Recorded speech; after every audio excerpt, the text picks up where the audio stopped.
Hi, I'm Sarah Chen, and this is the story of how I learned that sometimes family can be your worst enemy, especially in business. For 10 years, I poured my heart and soul into our family's small tech company, transforming it from a struggling startup into a $50 million enterprise. But sometimes success breeds jealousy even among those who should be celebrating your achievements. I still remember the day everything started, when our family business was nothing more than a small computer repair shop in a strip mall. Dad had started it 20 years ago, and it was his pride and joy, even though it barely made enough to support our family. My sister, Emma, was always his favorite, the one who got straight A's and went to an elite business school. I was the quiet one, the one who stayed behind to help Dad while pursuing my computer science degree at a local college. "Sarah, you're wasting your potential here," Emma would say during her visits home from college. "You should aim higher." But I saw something in our little shop that others didn't: potential. While Emma was studying theoretical business models, I was learning real-world programming and spotting gaps in the market. During my final year of college, I developed our first proprietary software, a simple but effective tool for small businesses to manage their inventory. It wasn't revolutionary, but it was user-friendly and affordable. Dad was skeptical at first, but when local businesses started buying licenses, his attitude changed. "Maybe you're onto something here, kiddo," he said, finally showing a glimmer of pride in my work. Those words meant everything to me then. If only I had known they were as temporary as morning dew. The business grew steadily under my guidance. I worked 14-hour days, 7 days a week. While Emma was climbing the corporate ladder at a prestigious consulting firm in New York, I was building something real. Our little repair shop transformed into a software development company, and our client base expanded from local businesses to national corporations. Mom watched it all with quiet concern. "Don't work too hard, Sarah," she'd say, bringing me dinner at the office. "You need a life outside of work too." But I was driven by a vision, and maybe, deep down, by a desire to prove myself to my family. 5 years into our transformation, we hit our first million in annual revenue. That's when Emma suddenly became interested in the family business again. She quit her job in New York and moved back home. "I think it's time I took my rightful place in the company," she announced at a family dinner. "With my business expertise, we could really take things to the next level." Dad beamed at her words. "That's wonderful, princess. We could use your professional touch around here." I sat there, fork suspended midair, trying to process what was happening. The company I had built from nearly nothing was being handed to my sister on a silver platter. But I swallowed my objections and tried to be a team player. Emma was appointed as co-CEO alongside me, despite having no experience in our industry. Dad said it would be good for the company image to have someone with her credentials at the helm. I focused on product development and operations while she handled marketing and investor relations. The next 5 years were a study in contrast. While I continued developing new software solutions and maintaining client relationships, Emma focused on creating a glamorous image for herself as the face of the company. She gave interviews about being a woman in tech and accepted awards for entrepreneurship, all of taking credit for innovations my team and I had created. Our revenue continued to grow, reaching $50 million annually, but so did the tension between us. Emma began excluding me from key meetings, making decisions without consulting me, and slowly pushing me to the sidelines of my own creation. Then came Dad's 60th birthday party, the day everything changed. The party was Emma's idea, of course. She rented out the grand ballroom of the city's most expensive hotel and invited all our business associates. It was more of a networking event than a birthday celebration, but that was Emma's style. Everything had to serve a purpose. I arrived early to help with the preparations, wearing a simple black dress that Emma immediately criticized. "Couldn't you have made more of an effort?" she hissed. "These are important people coming tonight." I ignored her comment and focused on greeting guests as they arrived. The room filled quickly with business associates, clients, and family friends. Emma worked the room like a politician, while I stayed in the background, making sure everything ran smoothly. During dinner, Emma clanked her glass and stood up for a speech. I expected the usual, a touching tribute to Dad, maybe some memories from our childhood. Instead, she dropped a bomb that would shatter our family forever. "As we celebrate Dad's 60th birthday," she began, her voice carrying across the silent room, "I think it's time to announce some changes at Chen Technologies. The board has agreed that the company needs unified leadership to move forward. My heart stopped. Board meetings? What board meetings? For too long, we've been held back by outdated thinking and resistance to change, Emma continued, her eyes fixing on me. That's why, effective immediately, I will be taking over as sole CEO. It's time for certain elements that are no longer serving our growth to step aside. The room erupted in murmurs. I sat there, frozen, as Emma continued her character assassination, disguised as a corporate announcement. Some people, she said, her voice dripping with false sympathy, are better suited to technical roles rather than leadership. My sister Sarah has been adequate in maintaining our legacy systems, but to compete in today's market, we need vision. We need excellence. And frankly, Sarah, you're just not cut out for this level of business. I looked at Dad, expecting, hoping, he would stand up for me. Instead, he was nodding along with Emma's words, a proud smile on his face. Mom stared at her plate, her hands trembling slightly. The truth is, Emma continued, her voice rising, you're worthless in today's business world, Sarah. Your old-fashioned ideas and lack of proper business education have become a liability. It's time for you to step aside gracefully. The silence in the room was deafening. Hundreds of eyes turned to me, waiting for my response.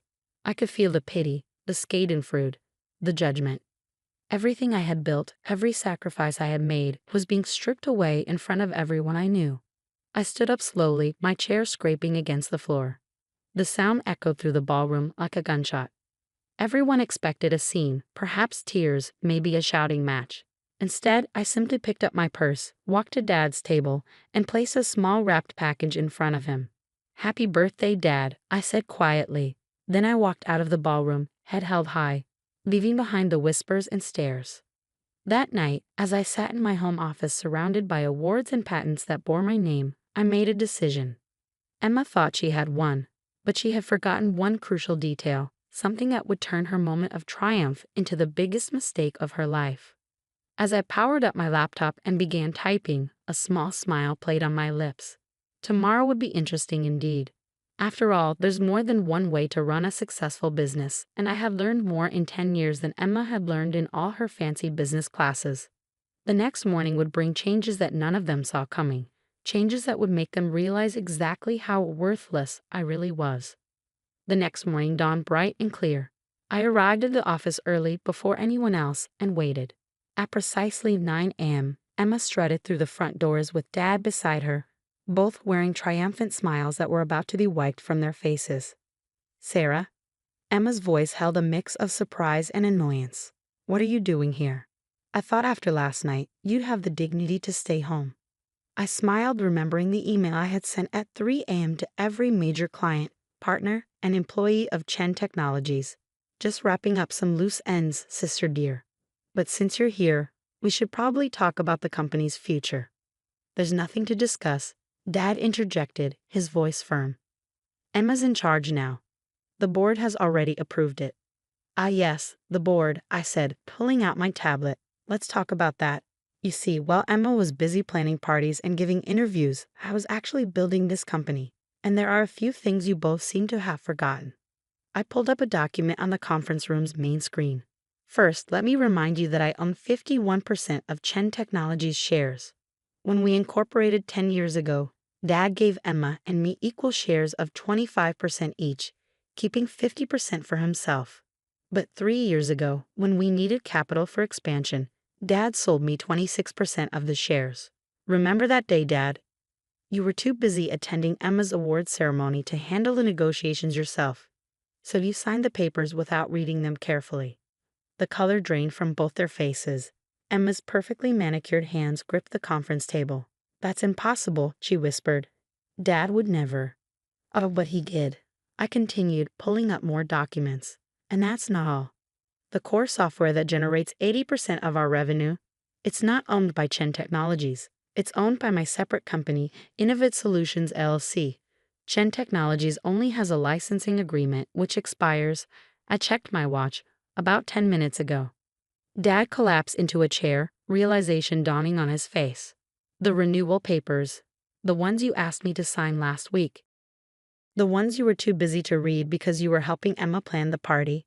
Yes, those papers." I decided not to submit them. Emma's face contorted with rage. You underhanded little. Careful, sister, I cut her off. You might want to hear the rest before you finish that sentence. While you were busy announcing my supposedly graceful exit last night, I was sending emails to our clients. You see, most of our major clients have personal loyalty clauses in their contracts. They signed with Chen Technologies because of me, my expertise, and my track record. Last night, I informed them of the leadership changes and my departure. I pulled up my email, showing the dozens of responses that had already arrived. Would you like to know how many have already triggered their contract termination clauses? Or how many of our top developers, who, by the way, are actually employed by Innovative Solutions, have already accepted positions at my new venture? The room fell silent. Through the glass walls, we could see employees gathering, whispers spreading as they checked their emails. Emma's perfect composure cracked as she frantically checked her phone. You can't do this, she stammered. The company you tried to steal from me? I finished for her. The one you thought you could just take over because you have an MBA and Dad's approval. That company ceased to exist the moment you decided to humiliate me in front of everyone we know. I stood up, smoothing my dress. So here are your options. Option 1. I walk away with my shares, my software, my clients, and my employees. Chen Technologies becomes an empty shell, and you can explain to all those important people you invited last night why the company's value dropped to zero overnight. Dad's face had aged 10 years in the last 10 minutes. And option 2, he asked weakly. Option 2, you both resign. I take full control of Chen Technologies. You keep your shares as silent partners, receiving dividends but having no say in operations. Emma gets a nice severance package and glowing references for her next job, somewhere far away from here. Emma's face had turned an interesting shade of red. You planned this all along, didn't you? You've just been waiting for the right moment to stab us in the back. I laughed, but there was no humor in it. No, Emma. I spent 10 years trying to be a good daughter and sister while you both took me for granted. I built this company from nothing while you collected accolades for my work. I only planned this. I checked my watch again, about 12 hours ago, after you called me worthless in front of everyone we know. My phone buzzed, another client termination notice. Time's running out. What's it going to be? The next hour was a blur of paperwork and lawyers. By noon, I sat alone in what was now my office, looking out over the city. The company I had built was now truly mine, but the victory felt hollow. Family relationships lay in ruins around me, trust shattered like dropped crystal. Mom came to see me that evening, her eyes red from crying. Did it have to end this way? She asked softly. They gave me no choice, I replied, my voice gentle but firm. They would have taken everything I built and discarded me without a second thought. She nodded slowly, understanding but sad. What happens now? I showed her the plans I had already drawn up, expansions, new product lines, innovations I had been holding back. Now I built something even bigger, but this time, I'd do it without having to carry people who see me as worthless.